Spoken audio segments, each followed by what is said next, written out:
दोस्तों, इस देश में एक नया चलन चल निकला है। अभी तक आप लोग देख रहे होंगे कि किस तरीके से मस्जिदों को सिस्टमैटिकली निशाना बनाया गया। आप दिल्ली की बात कर लीजिए, वहां भी इसी तरीके के आरोप लग रहे हैं। किस तरीके से मुस्लिम कम्युनिटी के लोगों को प्रताड़ित किए जाने का काम चल रहा है, वो आपने देखा। अब एक नए तरीके का काम शुरू हो गया।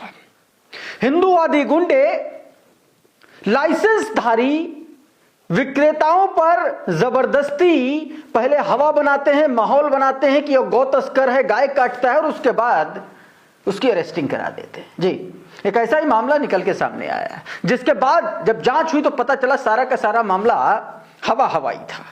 अब सवाल यही है कि जो मुसलमान 20 साल जेल में रह करके जब बरी कर दिया जाता है तो उस साल का हिसाब कौन देगा। सवाल यह भी है कि इस तरीके के घटिया और सड़क छाप आरोपों के बाद जब मुसलमान जो है क्लीन होकर के बाहर आता है तो फिर उस पर उसको क्या हर्जाना मिलता है। आज तस्वीर में वो दिखाऊंगा, क्योंकि चर्चा इस वीडियो की बहुत ज्यादा है। आपको बताऊंगा कि उत्तर प्रदेश में किस तरीके से योगी आदित्यनाथ के पुलिस ही लड़कियों का बलात्कार कर रही है। जी, पूरा मामला आपको समझाने की कोशिश करूंगा, और इसके अलावा कुछ और बहुत महत्वपूर्ण खबरें हैं, सब कुछ बताऊंगा। लेकिन सबसे पहले एक वीडियो आपकी स्क्रीन पर देखें जरा, मध्य प्रदेश के दमोह का है। मुसलमानों को जेल में सड़ाने की नई थ्योरी। क्या है नई थ्योरी? पहले दमोह में 9 मुस्लिम व्यक्तियों का, देखिए ये पुलिस वाले जुलूस निकाल रहे हैं। जुलूस क्यों निकाला गया? जुलूस इसलिए निकाला गया कि जिस कसाई मंडी में भैंसों को काटा जाता था, उस कसाई मंडी में ये आरोप लगाए गए बजरंग दल और हिंदूवादी गुंडों के द्वारा कि दरअसल वहां पर गाय काटी जा रही है। बस ये आरोप लगाते ही पुलिस सक्रिय हुई और उसके बाद देखिए 9 लोगों को उठा करके जेल भेज दिया, जबकि पुलिस ने इसे भैंस का पाड़ा बताया। यानी कि भैंस का पाड़ा काटने और गाय को काटने में कोई वो नहीं है। यह मध्य प्रदेश की स्थिति है। मध्य प्रदेश भाजपा शासित राज्य है। भाजपा शासित राज्य उत्तर प्रदेश भी है। उत्तर प्रदेश में तो तमाम सारे भाजपाई ऐसे हैं जो बूचड़खाने चला रहे हैं, जो अपने आप को हिंदू हृदय सम्राट कहते हैं, वो बूचड़खाने चला रहे हैं। और बीते दिन मैंने आपको दिखाया था कि किस तरीके से संगीत सोम को लेकर के समाजवादी पार्टी के एक विधायक अतुल प्रधान ने बाकायदा तथ्यों, तर्कों और सबूतों के साथ इस बात को साबित किया था, उसको कुछ नहीं होगा। लेकिन इधर नाम के आगे पीछे अगर मुसलमान या कुछ और जुड़ा हुआ है तो फिर आपकी खैर नहीं है। जहरा चौधरी ने ट्वीट किया, आपकी स्क्रीन पर देखिए। लिख रहे हैं कि मुसलमानों को जेल में सड़ाने की नई थ्योरी। दमोह मध्य प्रदेश, 9 मुस्लिम व्यक्तियों का पुलिस ने जुलूस निकाला। कसाई मंडी में भैंस काटने पर गौरक्षकों ने गौहत्या बताकर कथित रूप से लाठी डंडों से लेकर के हमला किया, जिसके बाद दोनों पक्षों में झड़प हुई। लेकिन कार्रवाई सिर्फ मुसलमानों पर हुई और पशु क्रूरता अधिनियम के तहत 9 लोगों को जेल में भेज दिया गया, जबकि पुलिस ने इसे भैंस का पाड़ा बताया। सवाल यह है कि कार्रवाई सिर्फ मुसलमानों पर क्यों हुई? यानी कि पहले आरोप लगा करके लाठी डंडों से पीटो, फिर पुलिस आ जाए तो पुलिस एक तरफा कार्रवाई कर दे। यह सबसे जीवंत उदाहरण है एक देश दो कानून का। धर्म देख करके कानून का पालन कराने का। कम से कम इस ट्वीट को पढ़कर यह समझ में आ रहा है। अब एक और तस्वीर आपको दिखा दो। तस्वीर बांग्लादेश से है। आपने याद होगा कि किस तरीके से वहां बांग्लादेशियों ने किस तरीके से वहां पर एक हिंदू दलित युवक की हत्या कर दी थी और उसके बाद उसके शव को जला दिया था। आज उसकी अरेस्टिंग हो गई, गिरफ्तारी हो गई। यह मेन सरगना है। यह शिक्षक बताया जा रहा पेशे से। आशुतोष मिश्रा आज तक के पत्रकार हैं। वो लिख रहे हैं कि बांग्लादेश में दीपू दास की मॉब लिंचिंग और उसे चौक पर जला देने की घटना को मास्टरमाइंड बता करके शिक्षक यासीन अराफात गिरफ्तार कर लिया गया। अब से थोड़ी देर पहले पुलिस ने जानकारी दी यासीन ही दीपू दास को घसीट कर बाहर लाया था और लोगों को उसके खिलाफ भड़काया था। इसके बाद यासीन ही दीपू दास को घसीट कर चौक पर ले गया, जहां उसको जिंदा जला दिया। अब तक 21 लोगों की गिरफ्तारी हो चुकी है। ये जानकारी पत्रकार ने दी, वरिष्ठ पत्रकार ने। दोस्तों, दरअसल खबर तो ये आया है, लेकिन यही काम अगर इस देश में हुआ होता तो फूल माला लेकर के लोग चले जाते। आपको याद है ना, बिल्किस बानो उन दरिंदों को माला पहनाने गए थे भाजपाई।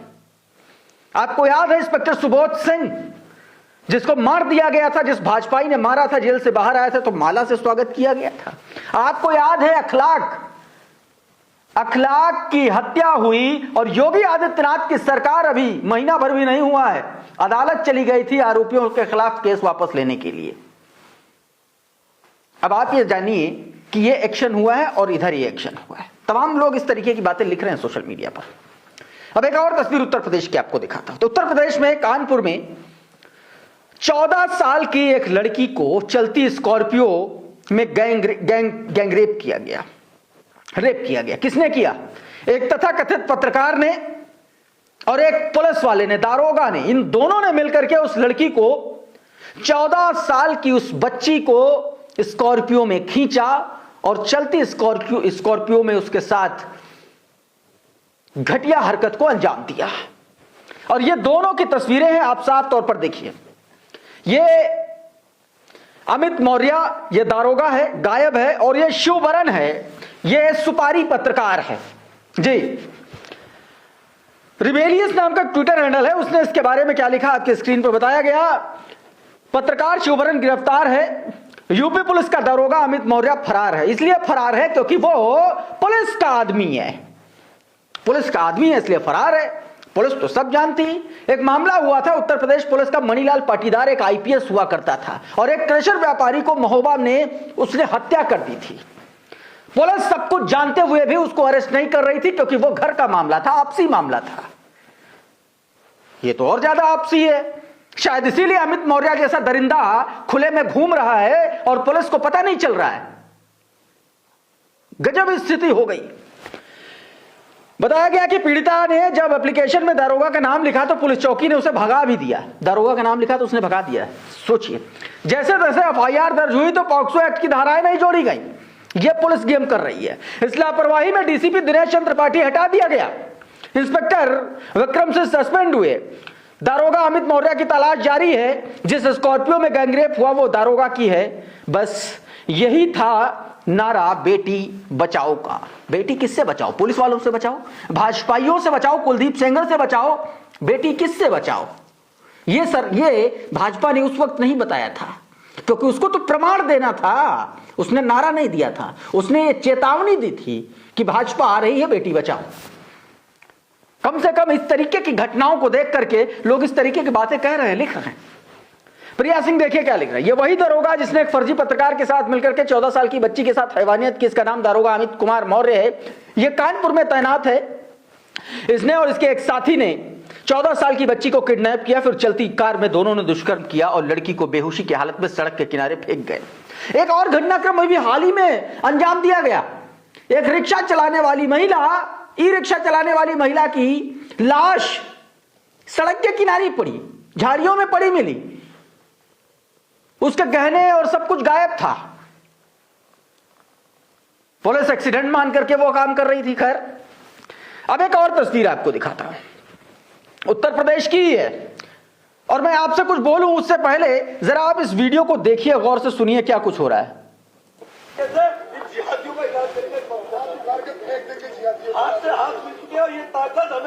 देख रहे हैं, ये चल रहा है इस देश में। सामूहिक अपराध है ये। सामूहिक अपराधी एक दूसरे से हाथ जोड़ करके एक धर्म के खिलाफ, मुसलमानों के खिलाफ इस तरीके से नफरत फैला रहे खुले में। ये इन सब का कुछ नहीं होगा। क्यों पता है? क्योंकि सरकार के नैरेटिव को ये सब कुछ सूट करता है। करिश्मा अजीज लिख रही हैं यूपी पुलिस को टैग करते हुए कि कानून व्यवस्था बनाए रखना पुलिस की संवैधानिक जिम्मेदारी है। ये नफरती तत्व कानून को मजाक बना रखा है, खुलेआम गुंडागर्दी करने का इसका पेशा हो गया है और आपकी चुप्पी अपराधियों का हौसला बढ़ा रही है। क्या कार्रवाई किसी बड़ी घटना के बाद ही होगी? क्या तुरंत गिरफ्तारी क्यों नहीं हो रही? और अमित शाह ने क्या कहा था कुछ दिन पहले इसी को लेकर के, जरा इनका बयान सुन लीजिए। 16 साल की बच्ची गहने लादकर स्कूटी पर रात को 12 बजे भी यूपी की सड़कों पर निकल सकती है, कोई डर का। 16 साल की बच्ची गहने लादकर स्कूटी पर रात 12 बजे भी यूपी की सड़कों पर चल सकती है। और 14 साल की बच्ची के साथ कानपुर में एक उत्तर प्रदेश पुलिस के दारोगा ने ही हैवानियत की सारी हदें पार की। यह है भारतीय जनता पार्टी का दावा और जो मैंने आपको दिखाया वो है उत्तर प्रदेश में भाजपा का सच। एक और तस्वीर ये देखिए, ये राजस्थान की खबर है। यहां भी भाजपा की सरकार है, भजनलाल शर्मा मुख्यमंत्री हैं। राजस्थान पुलिस पर दाग, महिला कांस्टेबल से गैंगरेप, पूर्व एसएचओ समेत 5 पुलिसकर्मियों पर केस दर्ज। राजस्थान के चूरू का यह पूरा का पूरा दोस्तों मामला है। पीड़ित महिला कांस्टेबल ने शिकायत दर्ज करवाई है कि पूर्व थानाधिकारी समेत 4 पुलिसकर्मियों ने उसके साथ सालों तक यौन शोषण किया और आरोप लगाया कि उन्हें थाने में एक होटल में नशीला पदार्थ पिला करके ड्यूटी के बहाने बुलाया गया और दुष्कर्म किया गया। और उत्तर प्रदेश की पुलिस यही नहीं रुकती, एक और कारनामा दिखाता हूं। हरदोई का मामला था। उत्तर प्रदेश के पुलिस पहुंची थी बुलडोजर चलाने। 2 तस्वीरें वायरल हो रही, लेकिन एक मैं आपको दिखाता हूं। पहले देखिए कि पत्रकारों को किस तरीके से उत्तर प्रदेश के पुलिस ट्रीट करती है, क्योंकि उनका गुनाह, उनका अपराध नजर में ना आए। पत्रकार को खबर क्या कवर करनी है, यह भी उत्तर प्रदेश में अब पुलिस बताने लगी है। देखिए जरा। इसमें कोई मीडिया वाला भी घूम रहा है क्या? ये कहाँ से है? मीडिया वाले कहाँ से है? आप कहाँ से? जी, राष्ट्रीय प्रस्तावना से। नहीं, आप लोग चलो उधर रोड पे चलो, रोड पे चलो, चलो चलो रोड पे चलो, चलो इधर आ जाए। ये मीडिया के लोग अभिषेक उपाध्याय लिख रहे हैं कोई मीडिया वाला भी घूम रहा है क्या। उसके बयान को कोट करते हुए पुलिस वाले को, मीडिया को हटाओ। हरदोई में बुलडोजर एक्शन के दौरान मीडिया को ढूंढ ढूंढ करके हटाते पुलिस। वैसे पुलिस ठीक ही कर रही है। आम जनता के आशियानों पर बुलडोजर भी भला कोई खबर है जो पत्रकार पहुंच जाते हैं। ये तो उसी तरह से आम बात है जैसे सब्जी मंडी में आलू की खरीदारी। ये तो रोज होता ही है, इसमें कवरेज लायक भला क्या है। पुलिस भी अब खबर को समझने लगी है। खबर तो तब होगी जब कोडीन के माफियाओं की आलीशान अट्टालिकाओं पर बुलडोजर चलेगा, और वो खबर अभयदान के इस दौर में शायद कभी भी नहीं होगी। तीखा तंज सरकार पर और पुलिस पर किया। इस बीच दोस्तों एक और तस्वीर। जम्मू कश्मीर में माता वैष्णो मेडिकल कॉलेज की मान्यता रद्द हो गई और उस पर नफरती चिंटू गजब खुश हैं, हर्षोल्लास मनाया जा रहा है। मतलब एक राज्य से एक मेडिकल कॉलेज छिन गया, मान्यता छिन गई, और इस पर नफरती चिंटू जो है हर्षोल्लास मना रहे हैं। क्या कुछ उसको लेकर के मैंने हुआ था, वो तस्वीरें मैंने दिखाई। अब इस पर शिवसेना के नेता जो है वो भड़क गए। वो कह रहे हैं कि हम कहना चाहते हैं कि हमारे बच्चे डॉक्टर बने और देश का नाम रोशन करें, लेकिन केंद्र सरकार ने मेडिकल कॉलेज की मान्यता रद्द करके हमारे बच्चों का भविष्य बर्बाद कर दिया। सुनिए जरा क्या कुछ कहा शिवसेना के लोगों ने। श्री माता वैष्णो देवी श्राइन बोर्ड द्वारा संचालित जो मेडिकल कॉलेज था, उसकी मान्यता को जो है रद्द कर दिया गया है, उस कॉलेज को बंद कर दिया गया। देखिए, हमारा मानना है कि ये हमारे साथ विश्वासघात है, हमारी धार्मिक आस्था पर बहुत बड़ा कुठाराघात है। देखिए, हम तो सड़कों पर उतरे थे, लगातार आंदोलन कर रहे थे कि इस मामले का कोई हल निकाला जाए, मगर केंद्र ने क्या किया, मामले का हल निकालने की जगह मामले को ही जड़ से उखाड़कर जो है वो बाहर फेंक दिया। यानी सांप भी मार दिया और लाठी को भी जो है वो पूरी तरह से चकनाचूर कर दिया। देखिए, हम इस निर्णय की जो है वो कड़ी आलोचना करते हैं, निंदा करते हैं। आप याद कीजिए, अभी मात्र 4 महीने पहले 2024 के अंदर ही इस कॉलेज को जो है वो मान्यता मिली थी, और उस समय जम्मू कश्मीर के माननीय उपराज्यपाल जी ने इसको जम्मू कश्मीर की जनता के लिए माननीय प्रधानमंत्री जी का तोहफा बताया था। ये कैसा तोहफा है जिसको 4 महीने के बाद जो है वो वापस ले लिया जाता है। और इस बीच एक वीडियो और आपको दिखाता हूं, जहां विदेश में, ब्रिटेन में एक मोदी भक्त बुरी तरीके से कुट गया था पढ़ाई करने, और वहां पर नाबालिग बच्चियों के साथ उलूल जुलूल हरकतें करने लगा सोशल मीडिया पर। पुलिस ने धर लिया, फिर उसके बाद गिड़गिड़ाने लगा, कहने लगा कि मैं मोदी के देश से आया हूं, और अगर आप यहां पर हमें अरेस्ट करते हैं तो ब्रिटेन के और भारत के जो कूटनीतिक संबंध है वो खराब हो जाएंगे। पूरा जियोपॉलिटिकल एक्सपर्ट बन गया। लेकिन पुलिस ने किस तरीके से उसको समझाया, किस तरीके से उसको हल्का किया, वो तस्वीर आप खुद देखिए कैसे गिड़गिड़ा रहा है पुलिस के सामने। I'm sorry, please, please, just give me a warning, please. A warning? Look out the window. That's the police. I won't do that again. There's no warning. I'm sorry. Too late. I won't do it. I won't. Too do late. It. Please. How long is your visa? How long is your visa? Next December. Next December. As my course gets over. Well, it's just been shortened to 4 months, mate, because you're going home. Please, please, please. I'm sorry for that. I won't do it again. I please, just give me a warning. Too I'm late. sorry. I'm sorry for that. Too late. I didn't know the law. Please, I'm sorry. I'm Look, sorry. I'm not the police. I'm just here to speak to you. The police are outside. और अब एक तस्वीर आपको कर्नाटक की दिखाता हूं। ये देखिए, कर्नाटक में, बेंगलोर में बेंगलुरु डेवलपमेंट अथॉरिटी विकास प्राधिकरण ने वहां पर किस तरीके से बुलडोजर चलाया वो उसकी तस्वीरें हैं। मोहम्मद जुबैर ने ये तस्वीरें अपने ट्विटर हैंडल से शेयर की हैं और इसमें जो कुछ भी लिखा गया है वो ट्वीट देखिए जो मोहम्मद जुबैर ने लिखा है वो मैं आपको पढ़ के बताता हूं हिंदी में इसका ट्रांसलेशन। या आपकी स्क्रीन पर इसमें बताया गया कि बीडीए द्वारा चलाए गए इस तोड़फोड़ अभियान ने स्थानीय लोगों को पूरी तरीके से तबाह कर दिया। परिवारों की नींद सुबह सुबह जेसीबी की आवाज से टूटी बिना नोटिस के। इन लोगों का कहना है कि उन्हें पहले से कोई सूचना नहीं दी गई थी। सुबह सुबह ही घर गिरा दिए गए। किराएदार अचानक बेघर हो गए और घरेलू सामान सड़कों पर फेंक दिया गया। छोटे छोटे बच्चे बिना खाने और दूध के रह गए। परिवारों के पास सिर छुपाने तक की जगह नहीं बची है। क्या इसे ही कानूनी बेदखली कहा जाएगा? अगर कार्रवाई जरूरी भी थी तो क्या सरकार इसे थोड़ी इंसानियत और संवेदनशीलता के साथ नहीं देख सकती थी? बिना चेतावनी ये जो है इस तरीके का कांड कर्नाटक में दिया गया। और कर्नाटक में किसकी सरकार है ये भी आप देखिए जरा। कर्नाटक में जो सरकार है वो दोस्तों अपने आप में बता रही है कि किस तरीके से दोमुहा रवैया भी कांग्रेस का है।